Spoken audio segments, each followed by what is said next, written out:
Good evening, everyone. Ethan Kibbe with you here. We've got Dr. Becky Dawson. We're going to be talking live with her for a half hour, talking about your concerns over the Johnson & Johnson vaccine as we look into what it might mean for you having the U.S. put a pause on this. Doctor, first and foremost, thanks for taking the time out of an already crazy busy day to do an interview with us here live on Facebook. We'll be live on air as well. We got all kinds of craziness going on, but then again, welcome to the pandemic. Exactly. Break down for us in simplest terms what this all means. So I think it's just a pause, and we use pauses to catch breath, not put any more vaccine into people's arms until we've had a chance to look at the data, dig deep, talk about like the biologic plausibility, like is it possible for this vaccine to actually cause these type of severe side effects, and then to make a policy decision about what we do moving forward. So it's a pause to allow all of that to happen. How concerned should we be over this? We're looking at severe clotting in 6 out of almost 7 million people. Right, 6.85 million doses of vaccine and 6 really severe adverse effects. So I think at this moment in time, while we're in the pause, I think that we should just wait, and we don't need to get anxious or worried. I think people who've received, I've heard from many people who got their J&J vaccine yesterday who are almost at that panic stage. I think we need to calm down and remember this is extremely rare, and we have an idea of the demographic group that should be keeping an eye open for all of these symptoms that are associated with the blood clots. Let's touch on that. We're looking women 18 to 48. Any indicators at this early stage why? Not yet, no. So we know that they're kind of the younger group of women getting the shot. There are lots of hypotheses and questions that are bubbling up, everything from birth control, estrogen, just kind of like all of the hormones that are in, females, those are bubbling up. We also have questions about, how the immune system functions. There's just a lot of moving parts right now, and we don't have a definitive answer that would say, oh, you're a 48-year-old woman, you're definitely going to get this adverse effect. You're 48, you're not going to get it. We can't answer that question right now. And correct me if I'm wrong here, but across the board with vaccinations, by and large, women have reported more side effects, usually not severe ones, but more likely to have a headache or a sore arm or some fatigue. That's true. Women are also better at reporting their side effects than men are on average. So it's really hard to determine, are they actually seen more frequently, or are we just better reporters of those side effects? But when we're talking about something this severe, this is something that's so severe that you would go to your doctor for, you would end up in the ER for, and we've only seen it with 6 people, and they all are female. Interesting stuff. We're going to pause for just one moment. We're getting ready to go live on Eerie News Now at 5, so here we go.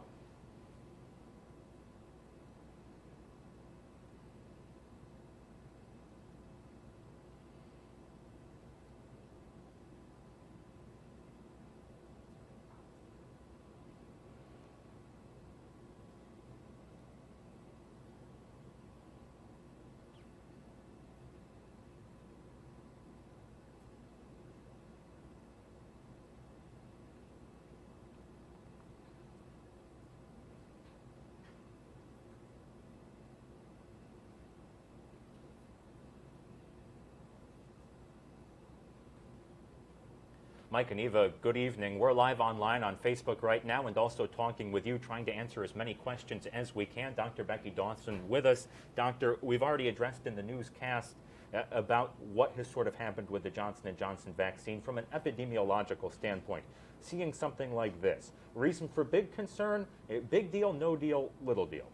I'm kind of in the middle space right now. We see that there are, less than 1 in 1 million doses are seeing these adverse effects, but they are really severe. And so it's a moment of pause to figure out what is happening, who's at risk, and how we're going to move forward if this actually is associated, linked to, causal between the vaccine and these blood clots. Again, 6 out of almost 7 million people, so incredibly rare, but still happening. Would the U.S. at this point be smarter, as we put this pause, just focus on Moderna and Pfizer, where we really haven't seen any of these adverse effects? That's right. I think that, the government is saying, hey, we're going to get Pfizer and Moderna vaccine out. We're going to make sure that people who had appointments to get J&J can get the Pfizer and Moderna shots.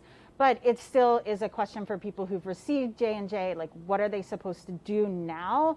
And I think moving forward, it's going to be a supply, it's going to kind of impact the supply moving forward. Mike and Eva, lots of questions. The good news is Dr. Dawson has lots of answers. We have those for you on Facebook. Join us live there. But for now, Ethan Kibbe, Eerie News Now.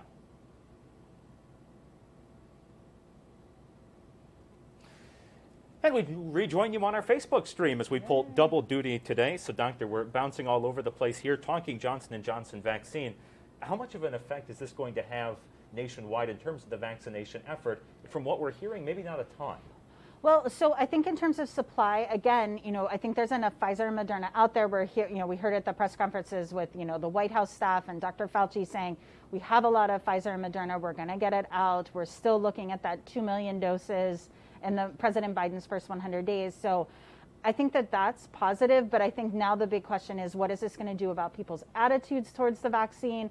And how do you move forward when we've now said, hey, we need to pause and look into this? What does that mean in terms of you making the decision to walk into a clinic and get a vaccine in your arm? One of these terms you'd never heard of before 2021, but now vaccine hesitancy, all the buzz. Especially, we're already looking at an age group, a demographic group that was going to be hard to convince to begin with. Older people far more likely to be willing to get vaccinated, and they have in droves. Right. Now you've got to address younger people who are already hesitant. Strike two. Yeah, so I think that people are trying to pivot the conversation right now because science has led today. And I think that that was the key message that we heard from the White House. That's what we're seeing, that FDA and CDC came together and said, look, there's 6 cases out of basically 7 million doses, and we're going to pause and we're going to do a safety check. We're going to say, let's stop. And it's not even a recall. I think we're used to recalls. Like I don't get upset when there's a recall on a car part that I have, even though it could kill me, right? I mean, seriously. And I think that that's sort of where we are right now. It's a pause, and we're saying, okay, what is going to happen? Do we need to stop this vaccine from being used, or is the benefit of the vaccine worth the risk of maybe 1 in 1.2 million doses of these adverse side effects? And that really is the thing, right? With so many other medications that people take willingly daily, side effects, even severe ones, more common than 1 in a million. Oh, absolutely. Even just taking Tylenol, it's easy to overdose on Tylenol. I mean, there's real risk in taking Tylenol. So that's something that, all of us take often, or Advil can cause stomach ulcers. There's lots of risks in what we do. So I think this is just trying to take something that's already been politicized and already been controversial and already been uncomfortable in terms of making the decision personally to go do it. And now it's adding another piece of information that's going to challenge us to have to think through before we make that decision. We look at long-term effects of that. If people are even more reluctant for a little while to get vaccinated, that just delays this whole process of, fingers crossed, who knows if we ever will, but trying to reach herd immunity. Exactly. Yeah, I think that, the long-term goal of herd immunity is a little further out today than it was yesterday. That's tough to deal with as we see more and more people getting sick. Because exactly. We're in that race, trying to race these variants as more and more people are getting sick. 80 cases in Erie County today. Right. The CDC director urging Michigan, shut it down. Shut it down. But vaccines also, we're pivoting away from Johnson & Johnson for a moment, but as she said, you can't vaccinate your way out of a problem like that. No, you can't. I think that's the real reality is that, that the Swiss cheese analogy, right? Where you're trying to use all the different slices to create a whole block of solid cheese so that you're not, passing from one person to another. The vaccine's one slice of cheese, and masking's another, and, distancing and no crowds and all of these things. It's really going to take a concerted effort, but the vaccine is so it's almost like the cornerstone, right? It's the really important piece of this. And so today's been a hard day. The problem, of course, being that you can't go to a hot spot, stick a bunch of needles in arms and be like, problem solved, because it's not immediate. Exactly. It's not immediate, and it's not foolproof. It's not 100%. 95% is pretty stinking amazing. And, being near 100% for no hospitalizations, no death, no severe disease is amazing. But it's not going to stop other people getting exposed. Right now, we can't address the things with our kids, and our kids are getting COVID more frequently now because the variants are more transmissible, and they're getting sicker because the variants cause more severe illness. Sagertown shutting down today. Exactly. Saying we've got too many cases right now, too many possible contacts of these kids. closed at least through Monday. Exactly. Wait and see what happens. You know, as a parent, imagine getting that note of saying, monitor your kids for the next 6 days and hope they don't get sick. Exactly. No, it's been unnerving. I mean, this whole year has been really challenging to try to make good individual decisions when it's not just your health, but you're thinking about education and your family's financial status. All of those things have, really kind of pushed the vaccination effort to the forefront because it solves a lot of problems, right? When you're vaccinated, you don't have to quarantine, right? So if there are seniors at Sagertown that are vaccinated because they're over 16, they don't have to quarantine. And so there's huge benefit to that, but it still doesn't solve all of our problems at this point in time. And that is the tricky part of this. Ask us your questions on Facebook. We're live there. I'm going to try to pull some up right now and see if we can't answer some of your questions. I try my best to ask decent ones, but we want to know what you want to know. So hang on as we pull this on up here. As Dr. Dawson suffers through a half hour with us live here on Facebook. We appreciate her taking the time. We appreciate you guys chiming in and letting us know what you're thinking here as we roll through all of this. So pulling up your questions right now, someone's saying J&J blood clot versus meteorite accident. And that's pretty fitting, right? I mean, this is an incredibly rare occurrence. Statistically, almost impossible. The problem is you don't want to be that impossibility. Right. You don't want to be the 1 in 1 million. And, the other thing is that, we're trying to weigh is that blood clots, heart attacks, strokes are also associated with severe COVID. So, the decisions that we're making right now are really challenging. I mean, you're more likely to get a blood clot or have severe illness, maybe even die because of COVID compared to this side effect.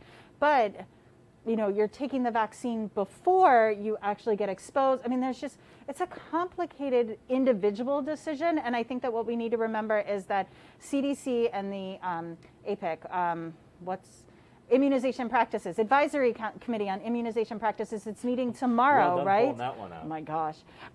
But, they're trying to make decisions both for the country to try to protect us as a whole and then down to an individual level. I mean, it's a really big ask because as a country, we want the vaccines to be out there and it's a 1 in a million thing. But on the flip side of it, how do you explain to that family when they are dealing with the loss of a loved one who's the 1 in 1 million?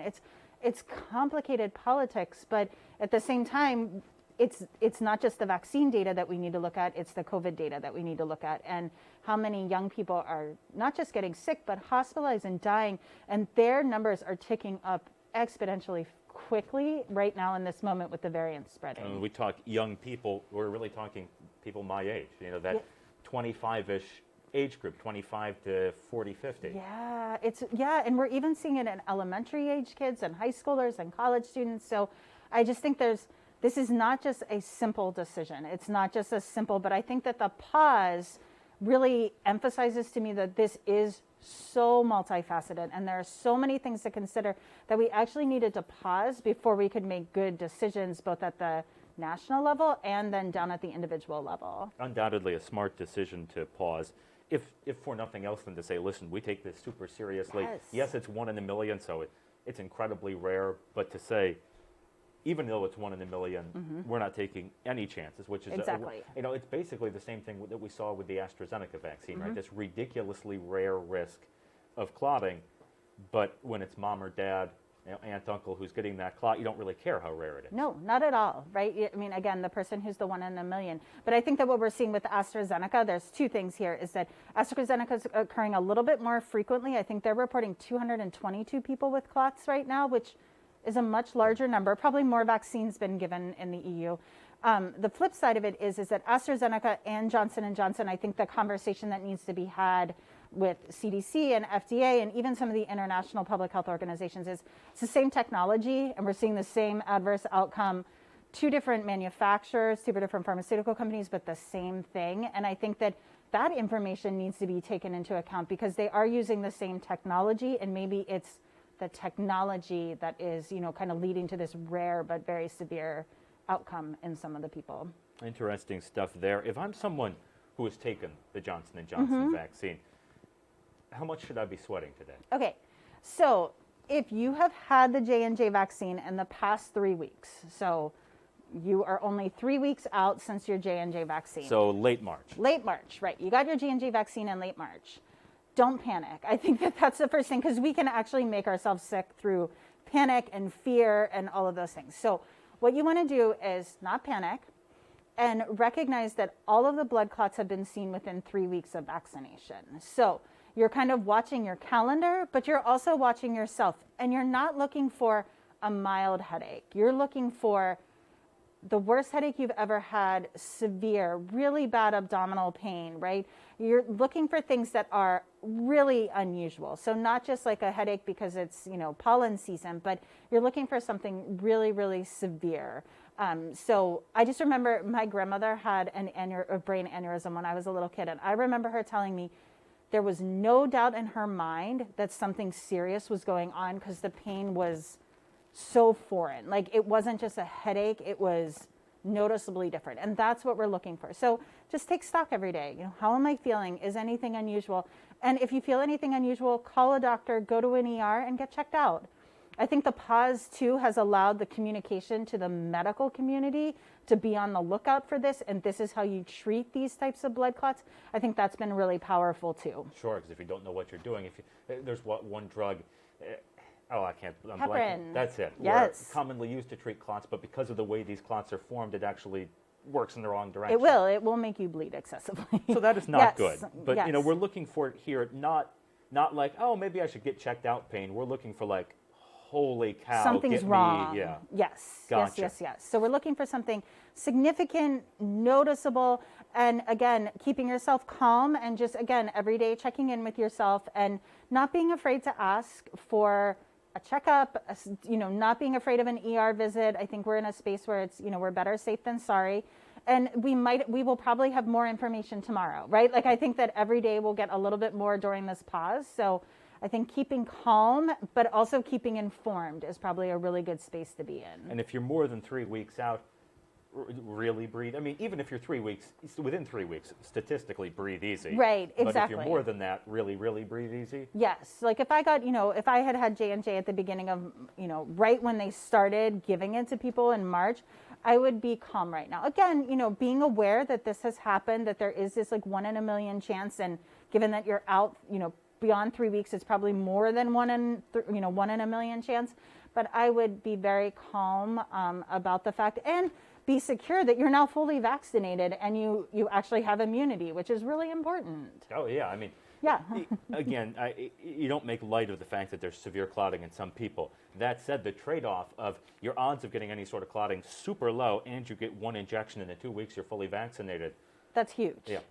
Just enormous, right? Especially with case counts increasing, with hospitalizations increasing. We know deaths are increasing or kind of creeping up at this point. So the immunity is a really powerful thing right now. Let's pivot from J&J for just a moment. Let's talk surges for a second. Real bad in some places, only kind of bad in others, but nobody's like, hey, we're doing great here. Is this a case of variants being super transmissible, or of us not being as vigilant as we need to be?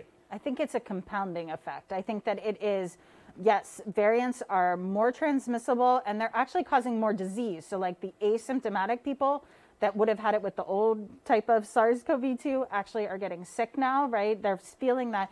And we have, people that in states, right? So it's individual and governmental that are saying, no more masks, go back to all in person, full capacity, those sorts of things.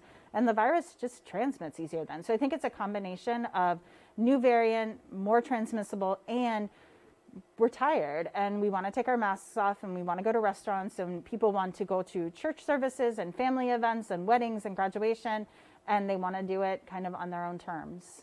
Even with case counts going up, even with hospitalizations rising, and with the Johnson & Johnson news today, is there still reason for optimism that we are closer to the end of this? I think that there are points that, are really encouraging. I think seeing how many people are actually vaccinated. I think also seeing, if you really look just at older people and their case counts, their hospitalizations and their deaths, they have plummeted. And so I think it really shows when you have, 60, 70% of people 65 and older vaccinated. There are long-term care facilities where it is, up in the 80% of residents that are vaccinated. amazing things happen. There's no disease. People are able to have visitors, and they're going back to those like spaces of happiness, which is super encouraging. So I think there are reasons to be encouraged and optimistic, but I don't think we can let our guard down yet. Not even close. And hey, speaking of nursing homes, I was at a Brevelier Village in Harbor Creek a few weeks ago. 90+% of residents vaccinated. They said, hey, we're going to return to in-person visits. People still need to be masked. Right. You had to take some extra precautions. But to see the joy in those people's faces, do you need more of a push to get vaccinated than that, and to realize, lo and behold, people there aren't getting sick, and they're returning to a much closer to normal life. Exactly. And I think that we lost so much of our mental health and our social emotional health during this pandemic. So we gained that back when we make the decision to get vaccinated and wear a mask, right? Like, you get to go visit loved ones, and you get to, be with friends that you haven't seen in a year. I think those are the magical moments of this. So I think that's what we need to focus on. And I think that to some extent there's this messaging of, just because you're vaccinated, yes, you still do need to be careful. Absolutely. But you also get a lot more freedom, and sometimes that gets lost. Like, once you're vaccinated, there is a lot more you can do without really needing to worry too much. Absolutely. I mean, there's things like visiting family that's also vaccinated, or friends that are also vaccinated. The ability to go to work and not be worried. When I stand in a classroom, even if there's a student who I'm with for an hour in my classroom that maybe I got close to who becomes COVID positive, I don't have to quarantine for 7 to 10 days anymore. I watch my symptoms. I make sure that, I'm not showing any symptoms, but I don't have to stay home for that amount of time, which is huge, both for what I do for a living, right? But it's also really great for my family. I get to go outside. We're not worried in the ways that we were 6 months ago. Is there any reason to hope that even if we see a surge in cases, we might not see such a rise in hospitalizations because it generally is younger people, or do variants wipe that slate clean? Variants are starting to wipe that slate clean. I mean, hospitalizations of exactly what you said, 25 to 40, 25 to 50-year-olds really are increasing, and I think that is of concern. And I think, this is where it's not flip-flopping, but we have to change the narrative that at the beginning, it was people with underlying conditions who were most vulnerable. But this virus has changed and evolved and, kind of run out ahead of us so fast that now it's getting into the lungs of younger people, and it's causing the same type of adverse effects, severe effects, that we were only seeing in older people when this pandemic started. And even if it doesn't kill you or you don't wind up in the hospital, it doesn't mean that it doesn't give you a run for your money, maybe with lasting side effects. Right. The lasting side effects are actually really concerning. And again, when you're 75 or 80, the effect of those isn't as severe as if you're 25. I think that those are really important considerations and conversations that we all need to be having and thinking through as we're making decisions about getting the vaccine, wearing our masks, maybe getting together with other groups of people. We've got a lot more on the J&J vaccine coming up. Dr. Dawson will be live on Eerie News Now at 5:30. Make sure to tune in for that. But we've got her for about 2 more minutes here live. Let's pivot one more time. Just another interesting note that we're seeing. Some of these so-called COVID long haulers who had symptoms for a really, really long time, getting the vaccine, starting to feel better. Yes. Not enough data to say conclusively, but so many word-of-mouth reports. Yes, so I haven't heard any data, scientific evidence that this is what is happening, but those kind of stories are encouraging. And also just seeing long haulers get through, push through, and start to return back to normal life. I mean, the amount of fatigue and pain and suffering that they are having for months on end is something that, we don't wish on our worst enemies. And I think that we really want to see people to get over. So I think there is a lot of research going on to see is it something about the vaccine that helps your immune system fight off these long haul type of symptoms? Fingers crossed it does, because can you imagine never getting rid of, having it is horrible enough. Mm-hmm. I've had young friends who have had it, my age, who statistically they say no big deal. Right. Big deal when you're the one going through it. Real big deal. Yes. Scary, scary stuff. And one final J&J question, then we'll get you off for Eerie News Now at 5:30 as we make you run the gauntlet here all over the building. So, looking at this Johnson & Johnson data, we're taking the pause today. Your best pitch for why this is not a reason to not get vaccinated? Best pitch. Your elevator pitch. My yes. elevator pitch is that COVID-19 is a severe disease that is impacting people from birth to the oldest people in the country in significant and long-term ways. Right now, we have 2 vaccines on the market that are available that have not been paused, that are showing amazing efficacy, so preventing you from getting ill, and they appear to be safe. Again, almost 100 million doses of each Pfizer and Moderna already administered, and there have been no adverse side effects. So the benefit of getting a vaccine far outweighs the risks associated with, the side effects associated with the Pfizer and Moderna vaccines. 100 million doses, 0 side effects. Yeah. Sign me up, doctor. Exactly. Thank you. Well, in fact, I already have signed up. Got a shot. But anyway, more Eerie news now at 5:30. Dr. Dawson joins Eva Mastromatteo on that, and we'll be right back here at 6 answering more of your questions on Facebook. Thanks so much for tuning in, and we'll see you